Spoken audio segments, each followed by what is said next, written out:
Assalamualaikum warahmatullahi wabarakatuh. Ketemu lagi dengan saya di materi akuntansi keuangan pertemuan yang ketiga.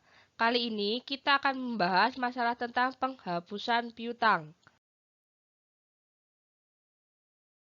Untuk kompetensi inti dan kompetensi dasar dari penghapusan piutang ini adalah menganalisis metode langsung dan metode cadangan untuk penghapusan piutang dan juga untuk piutang tidak tertagih. Sedangkan untuk kompetensi dasarnya yaitu melakukan pencatatan metode langsung dan metode cadangan untuk penghapusan piutang bagi piutang tidak tertagih.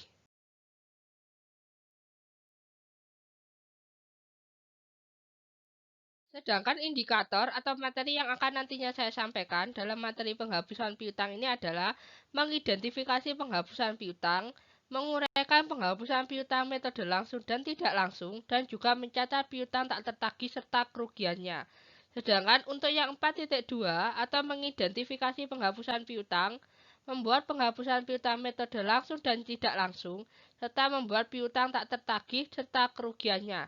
Artinya di sini ada materi yang akan kita bahas adalah tentang pengertian penghapusan piutang itu sendiri, metode pencatatannya melalui metode langsung dan juga tidak langsung, serta nantinya kita akan membuat tentang piutang tak tertagih beserta kerugiannya.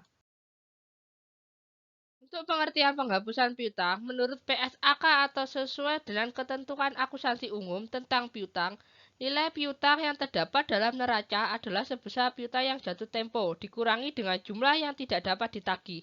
Oleh karena itu, perusahaan perlu membuat perhitungan cadangan piutang tak tertagih.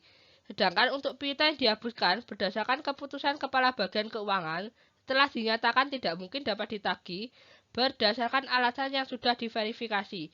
Artinya, jika ada perusahaan lain yang memiliki piutang terhadap perusahaan kita dan nantinya tidak dapat untuk membayar piutangnya, adanya piutang yang dihapuskan. Itu berdasarkan keputusan dari Kepala Bagian Keuangan.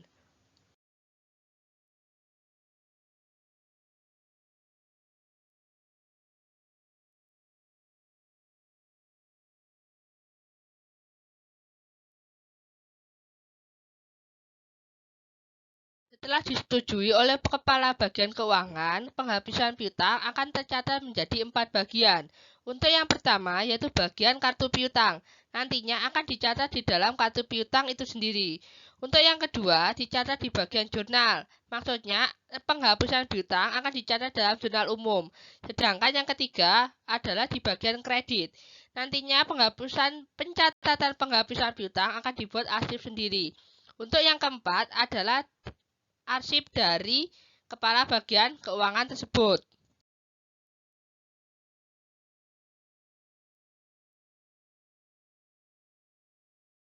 Sedangkan untuk jenis pencatatan metode penghapusan piutang itu terbagi menjadi dua, yaitu metode penghapusan langsung dan juga metode penghapusan tidak langsung.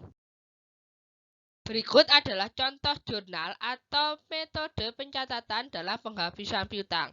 Untuk yang metode penghapusan langsung, biasanya piutang yang tidak dapat tertagih itu langsung mengurangi piutang dagang yang ada di perusahaan. Artinya, piutang yang tidak dapat tertagih itu nanti akan diakui sebagai beban kerugian piutang. Sedangkan untuk yang metode cadangan, perusahaan wajib membuatkan cadangan kerugian piutang tersendiri, berbeda dari piutang dagang.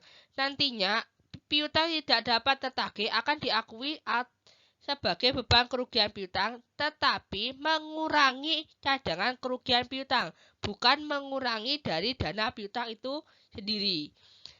Untuk jurnalnya bisa dilihat di gambar berikut. Berikut adalah contoh perhitungan antara metode cadangan dengan metode penghapusan langsung. Di sini dapat dilihat bedanya di jurnalnya hanya pada cadangan kerugian piutang dan juga pada piutang dagang atau di bagian kredit saja. Sedangkan untuk yang bagian debit semuanya tetap sama akan diakui sebagai beban kerugian piutang. Terima kasih atas perhatiannya. Tetap jaga kesehatan. Wassalamualaikum warahmatullahi wabarakatuh.